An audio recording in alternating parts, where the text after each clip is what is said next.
They said some girls were born unlucky, but Emily Carter had been born sentenced. Every bruise on her body had a name, and every one of them belonged to her mother. In the mining town of Red Hollow, people talked about hard lives like they were badges of honor, but no one talked about the girl who flinched at footsteps or the woman who caused it. Emily didn't know when love was supposed to start, but she knew exactly when pain was coming. It usually arrived before breakfast. She was 18, thin from hunger and fear, her shoulders permanently tight as if she were bracing for a blow that never fully stopped. That morning, she was on her knees scrubbing the floor of the small shack they lived in, the wood splintered and gray from years of neglect. The soap burned her cracked hands, but she kept moving. If the floor wasn't clean enough, there would be consequences. Behind her, the rocking chair creaked in a slow, steady rhythm. Back and forth. Back and forth. That sound meant trouble. Emily didn't turn around. She focused on the floor, on the way the dirty water spread like smoke when she wiped it away. You missed a spot, her mother said. If this moment pulled you in, hit subscribe and let me know where you're watching from. The story is about to get even deeper. I'm waiting for your thoughts in the comment.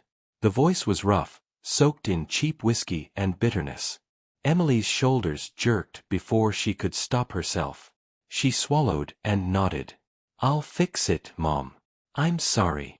Linda Carter didn't look like someone who had ever been gentle. Her face was sharp and worn down by years of anger and drink.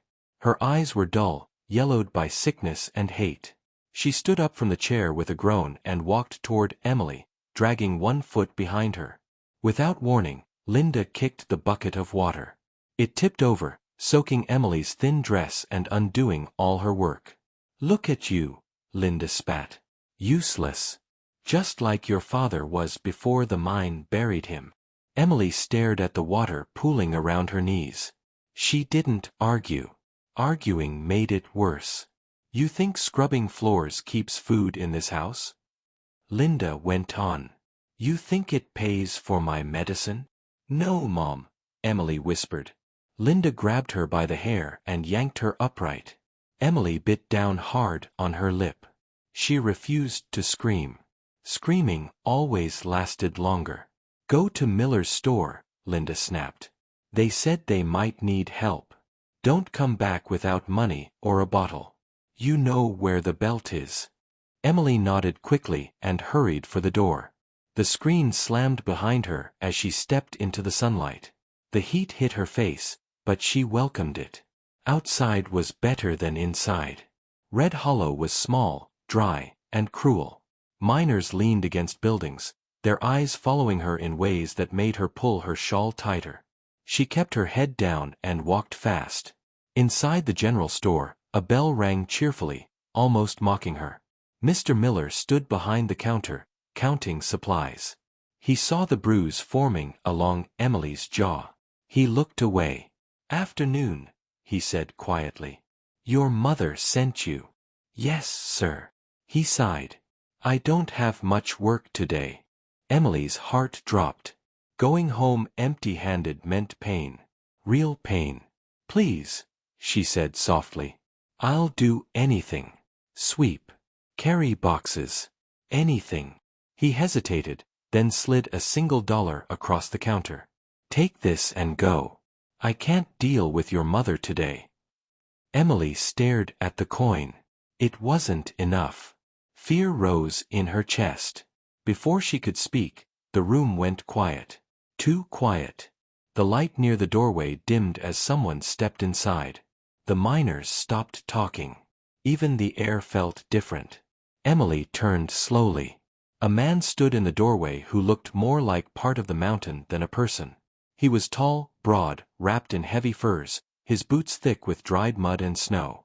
His beard was dark and wild, his eyes sharp and pale beneath the shadow of his hat. This was Jacob Hale. People whispered about him.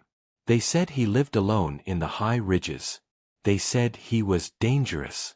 They said he didn't talk much, and when he did, it was never for no reason. Emily tried to move past him, but her shoe caught on a loose board. She stumbled and crashed into his arm. She froze. I'm sorry, she whispered, waiting for the hit. It didn't come. Jacob looked down at her, his eyes steady and unreadable. He noticed the bruise, the shaking hands, the fear she couldn't hide. "Who is she?" he asked. Mr. Miller swallowed. "Linda Carter's daughter." Jacob's gaze stayed on Emily. Something in that look changed everything. He didn't step away after hearing her name. That alone felt strange to Emily. Most men in Red Hollow either ignored her or looked at her like she was something they could take. Jacob Hale did neither. He stood there, still as stone, his eyes resting on her face longer than was comfortable. Not in a hungry way. In a thinking way. Emily felt exposed. She tried to move again, but her legs wouldn't cooperate. "I said I'm sorry," she murmured, her voice barely there. Jacob finally shifted. He reached out, slow enough that she didn't flinch this time, and held out his hand. He didn't grab her. He waited. "Get up," he said quietly. His voice was deep, steady. No edge. No threat. Emily hesitated, then placed her hand in his. His palm was rough and warm. He pulled her upright with almost no effort.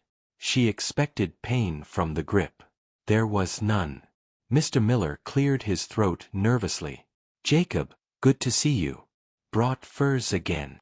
Jacob nodded once and dropped a heavy sack on the counter. The sound made the floor vibrate. Mr. Miller didn't even look inside before pushing his glasses up his nose. That's more than usual," he said. "You'll have plenty of credit." Jacob didn't answer. His attention went back to Emily, who was now trying to make herself small. "You live nearby?" he asked. She nodded. "Edge of town." "With her?" he said, not asking. Emily swallowed. "Yes." Something dark passed through his eyes. He turned back to the counter and slid the sack closer to Mr. Miller. "I want supplies," Jacob said. "And information." Mr. Miller stiffened. "What kind?" "About her mother." The air in the store went tight. Emily's heart began to race. "She drinks," Mr. Miller said carefully. "Everyone knows that." "That's not all," Jacob said. Mr. Miller looked at Emily again. This time his face held shame.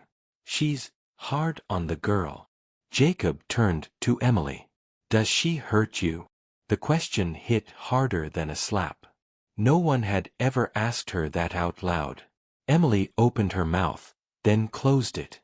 Telling the truth felt dangerous, even now. "Yes," she whispered. Jacob exhaled slowly through his nose. He reached into his coat and pulled out a folded stack of bills. He placed them on the counter. "I'm taking her home," he said. Emily's eyes widened. "What?" Mr. Miller nearly choked. "Jacob, you can't."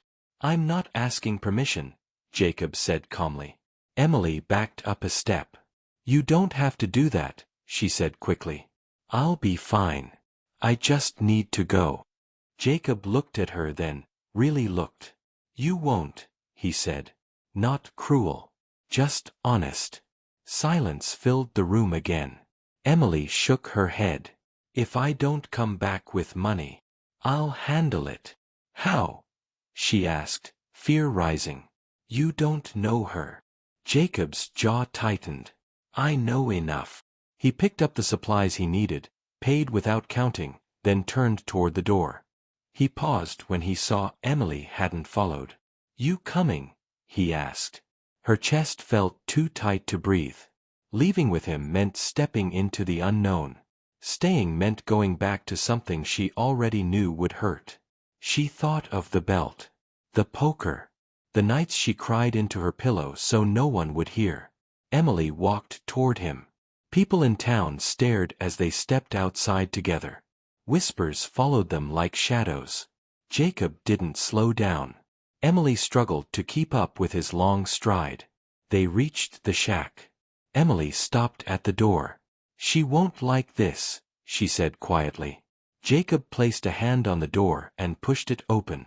Linda Carter was inside, already angry, already holding the poker. Her words died in her throat when she saw him. "Who the hell are you?" Linda demanded. "Someone ending this," Jacob said. Linda laughed, sharp and ugly. "You want something? Take it. Just leave the girl." Jacob didn't blink. "I am." Emily's breath caught. Linda's eyes moved from him to the money he placed on the table. Greed replaced rage in seconds.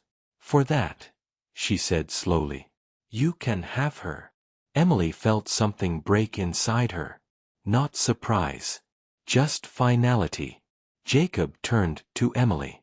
"Pack what you can." Her hands shook as she gathered the few things she owned. When she stepped back outside, the sun felt different. Brighter.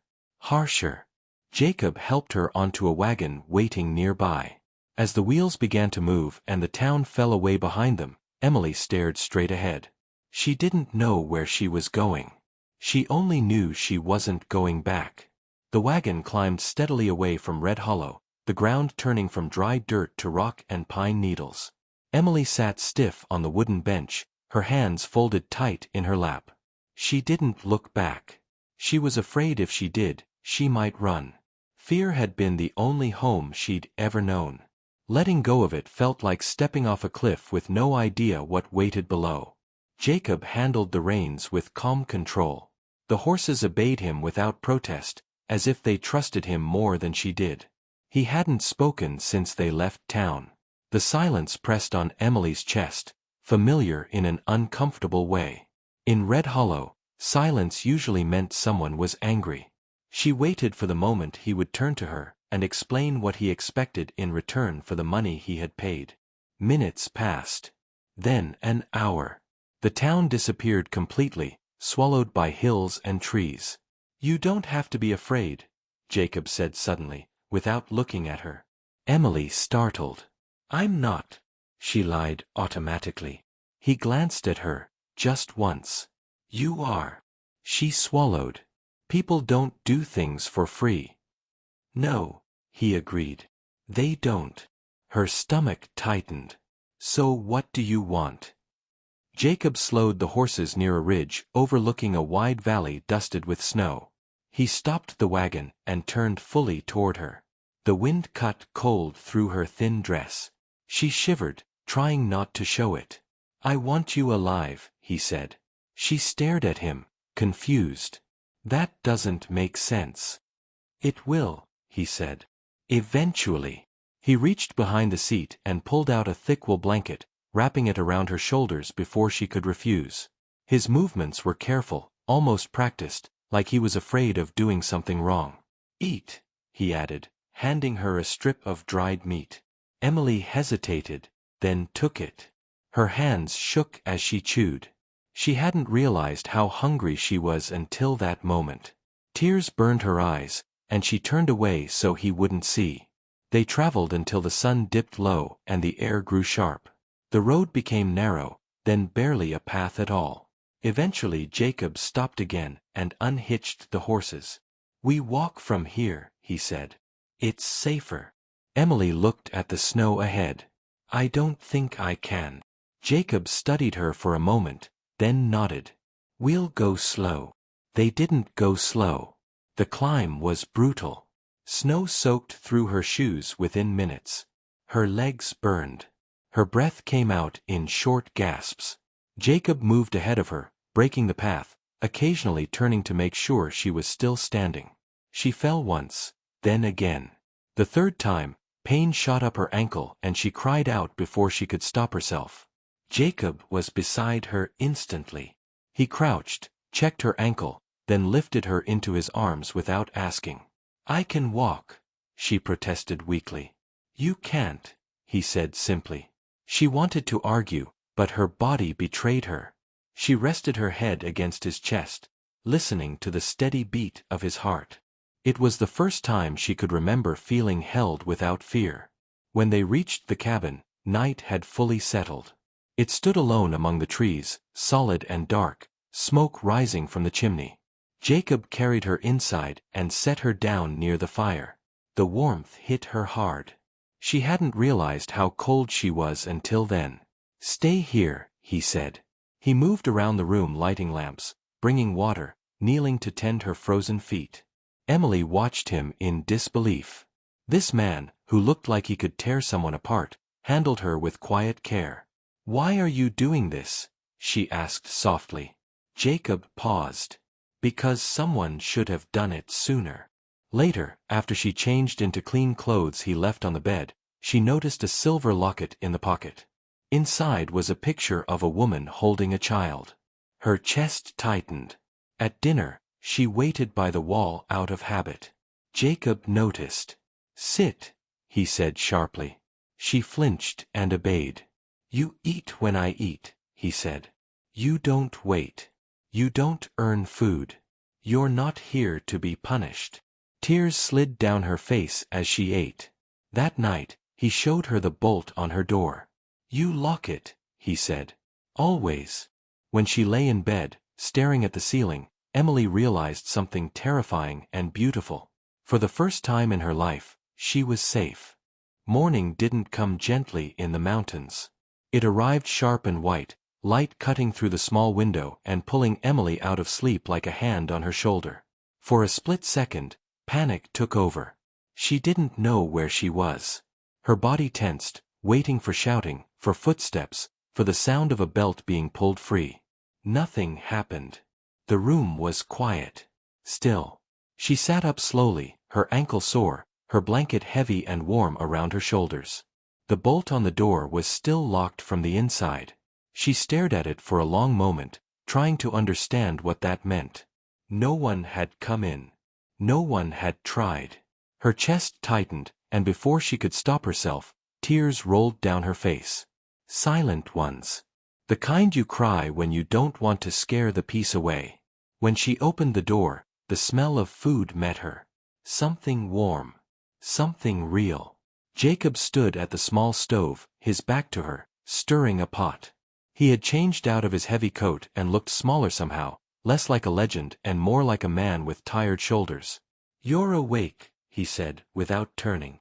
Not surprised. Not annoyed. "Yes," she answered softly. "Sit. Breakfast is ready." She hesitated, then did as she was told. The chair creaked under her weight. Old habits told her to keep her hands in her lap, her eyes down.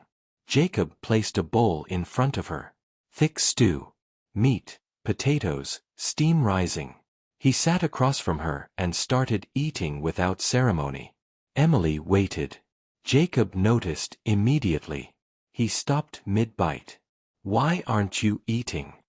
"I didn't know if you were finished," she said. His jaw tightened. "Emily." She looked up, startled.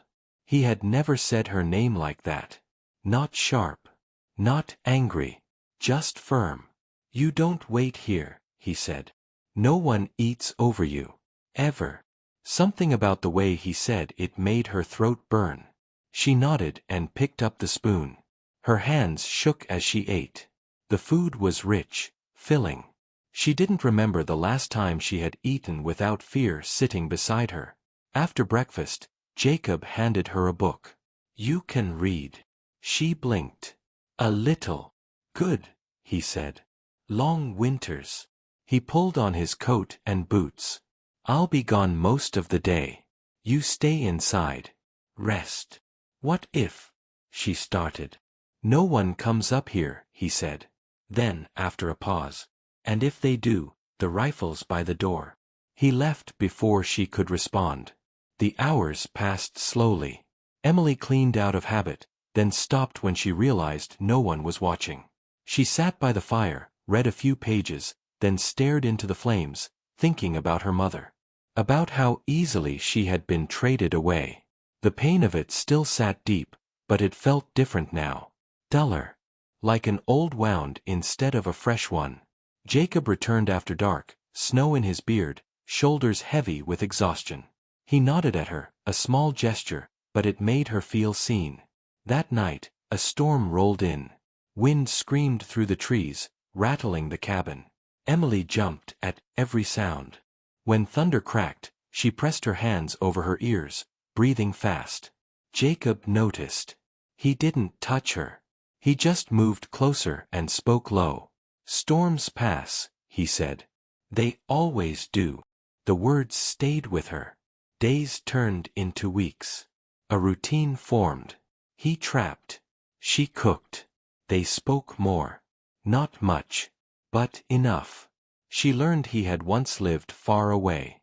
That he hadn't always been alone. He learned she liked reading by the fire and hated loud voices. One night, while mending his coat, she found the name stitched inside the collar. And the locket again. Her chest tightened. Who was she?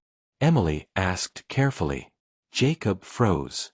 The silence that followed wasn't angry. It was heavy. Old. "My wife," he said finally. "And my daughter." Emily's breath caught.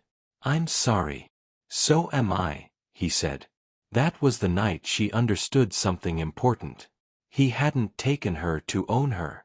He had taken her because he knew what it was like to lose everything. The storm stayed for 2 days. Snow piled high against the cabin walls, swallowing the world beyond the trees. The mountain felt cut off from everything else, like it existed outside of time. Emily spent those days learning the quiet parts of Jacob Hale. Not the mountain man people whispered about, but the man who moved carefully around pain, his own and hers. On the second night, the wind howled so hard the walls trembled. Emily sat near the fire, trying to read, but her hands wouldn't stop shaking. Every loud gust sent her back to Red Hollow, back to slammed doors and raised voices. Her body remembered fear even when her mind tried to forget it. Jacob noticed. He always noticed. "You don't have to pretend here," he said from across the room. She looked up. "Pretend what?" "That you're fine." The words landed heavy. She stared at the book in her lap. "If I don't pretend, I don't know what happens next." Jacob set his knife down and leaned back in his chair. "Then nothing happens," he said. "You sit. You breathe. That's it." Emily nodded, but the tight feeling in her chest stayed. Later that night, she woke from a nightmare, gasping, her heart racing. For a moment she forgot where she was. She stumbled out of bed and froze in the doorway. Jacob sat by the dying fire, awake. His eyes lifted immediately. "You're safe," he said quietly, before she could speak.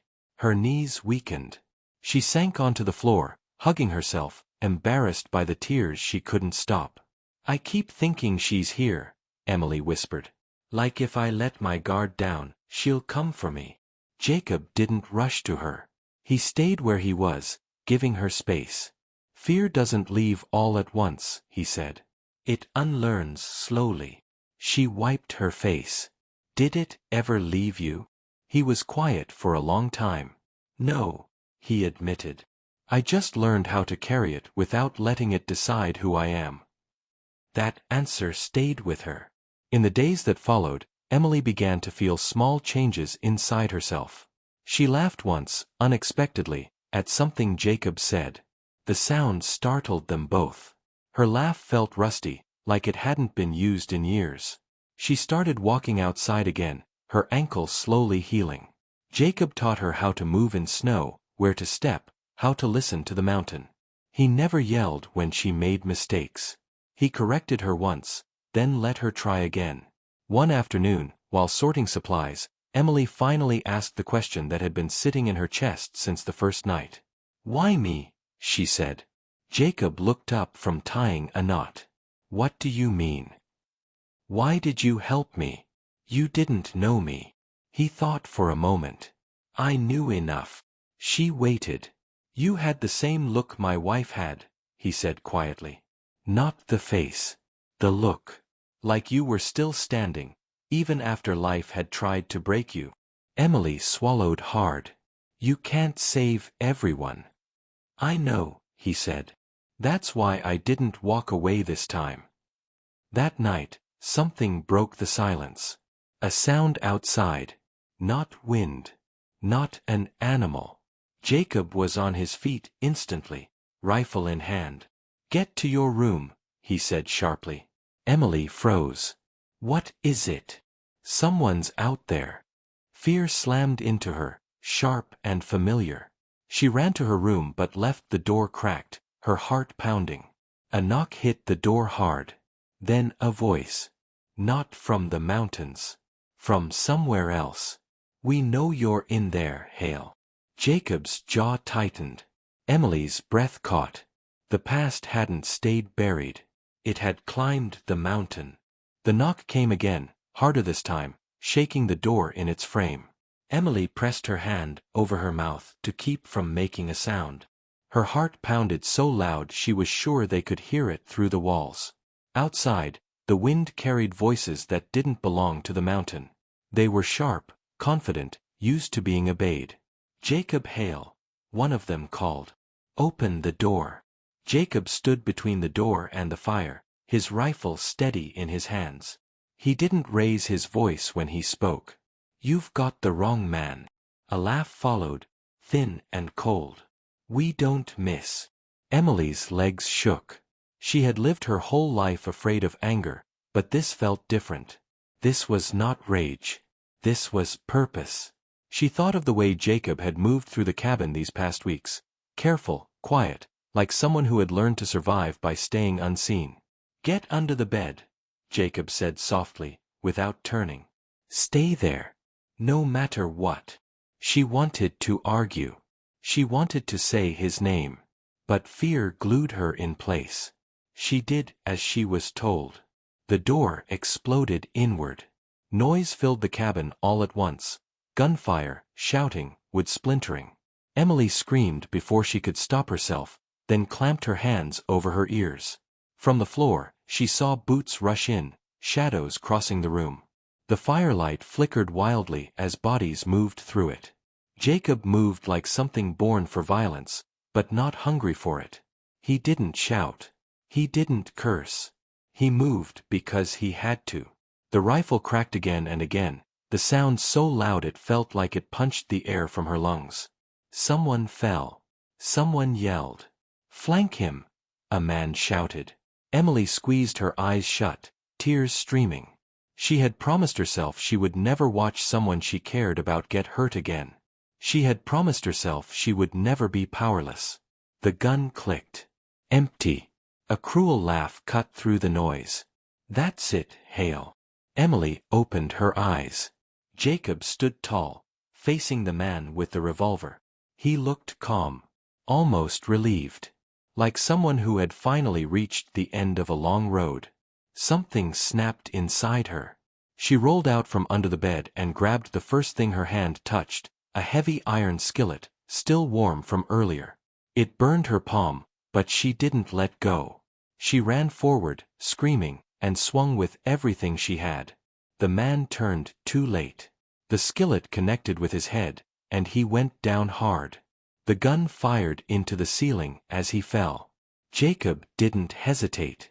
He crossed the room in seconds and finished the fight with raw force, fists and weight and years of buried rage. Then there was silence. Emily stood frozen, the skillet clattering from her hand. Smoke drifted through the cabin.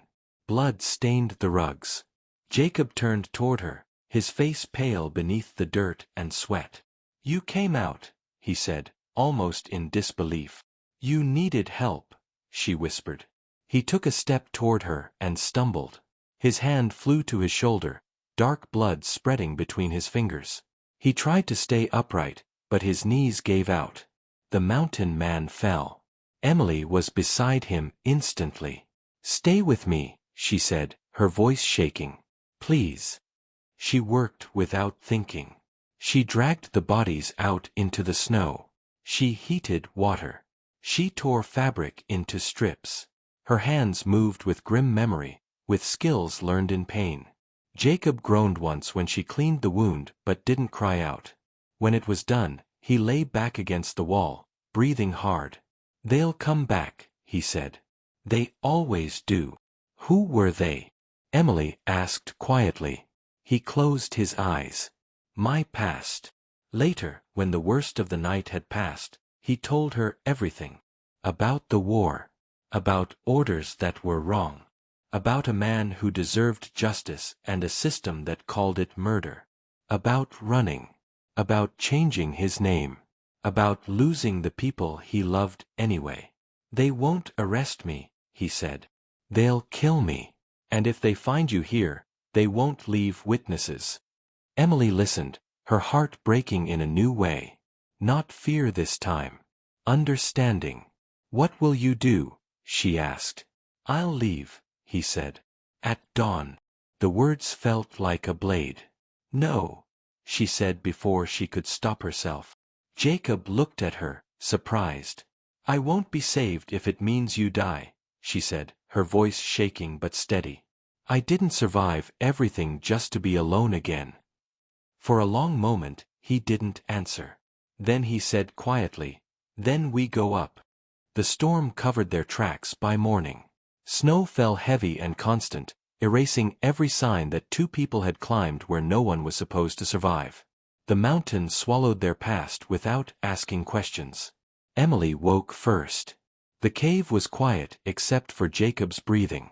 Uneven, but steady. She sat close to the fire, feeding it slowly, the way he had taught her. Her hands were cracked, her muscles sore, her body exhausted in a way that felt honest. Not the exhaustion of fear. The exhaustion of effort. When Jacob finally stirred, pain crossed his face before awareness did. You're still here, he said, half a question. So are you, she answered. He managed a faint smile. Then we did it. Days passed. Hard ones. They rationed food, melted snow, waited out the worst of the cold. There were moments Emily thought they might fail. Moments when Jacob's fever rose and she sat awake all night, whispering at him to stay. Moments when the wind howled so loud it felt like the mountain itself was warning them to leave. But they stayed. Slowly, Jacob healed. Slowly, Emily changed. She stopped asking permission before she spoke. She stopped apologizing for taking up space. She made decisions. Small ones at first. Then bigger ones. One evening, as the fire burned low, Jacob watched her without speaking. What? She asked. You lead now, he said. She laughed quietly. I learned from you. No, he said.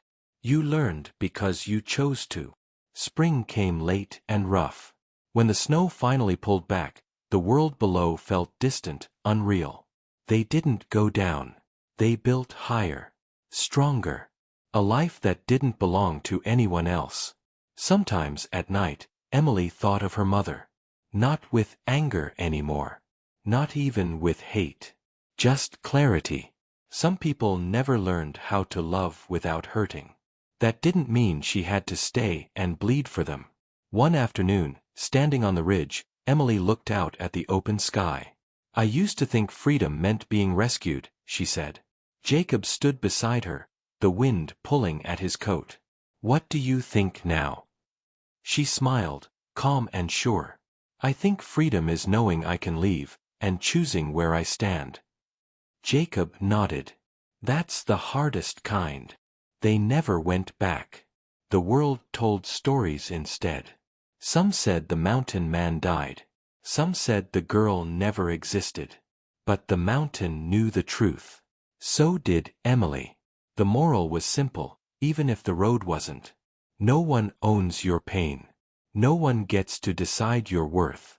And sometimes, the bravest thing a person can do isn't running away. It's choosing themselves and walking forward, even when the path disappears. They didn't argue after that. There was no time left for arguing. Dawn crept in through the broken doorway like a quiet witness, pale and cold, lighting up the damage the night had done. The cabin smelled of smoke, blood, and fear. Emily felt older than she had the day before, like something inside her had settled into place and would never move again. Jacob moved slowly, pain written into every step, but his eyes were clear. He listened when she spoke now. Really listened. We can't stay, Emily said, tying a bundle of supplies with shaking hands. But going down is exactly what they expect. Jacob leaned against the table, breathing through the ache in his shoulder. Going up in winter is worse than death, he said. People disappear up there. She met his gaze. So do ghosts. He studied her like he had in the store weeks ago, like he was measuring something he hadn't expected to find. "You're not the same girl I brought here." "No," she said softly. "I'm not." They packed only what mattered. Food, ammunition, blankets, fire tools. Emily wrapped the locket in cloth and tucked it deep into her coat. Jacob hesitated over his books, then tore out the pages he had written and left the covers behind. "I don't need proof of who I was," he said. "I know." Before they left, Jacob poured oil across the cabin floor. Emily stood in the doorway, her chest tight. This place had been her first taste of safety. Burning it felt like another loss. "Ready?" he asked. She took a breath. Yes. The flames climbed fast, hungry and loud, sending black smoke into the sky. Emily didn't cry. She watched until the roof groaned and collapsed, until there was nothing left to go back to. They climbed. The mountain was unforgiving. Snow swallowed their legs. Wind cut at their faces. More than once, Jacob stumbled, and Emily caught him, bracing his weight against her own thin frame. He didn't protest. He let her help. At one point, they stopped in the shelter of a rock wall, both of them shaking from cold and exhaustion. "You should have left me," Jacob said quietly. Emily laughed, breathless and sharp. "You still don't get it." He looked at her. "I didn't follow you because you saved me," she said. "I stayed because you treated me like I mattered. Because you showed me a version of myself that wasn't broken." He closed his eyes. For a moment, she thought he might cry. By nightfall, they reached the caves. Dark, narrow, hidden from the world below. Jacob collapsed inside, his strength finally giving out. Emily built the fire, fed it, watched him breathe. As the storm erased their tracks behind them, Emily understood something she had never been taught. Freedom wasn't comfort. It was choice. And she had chosen this.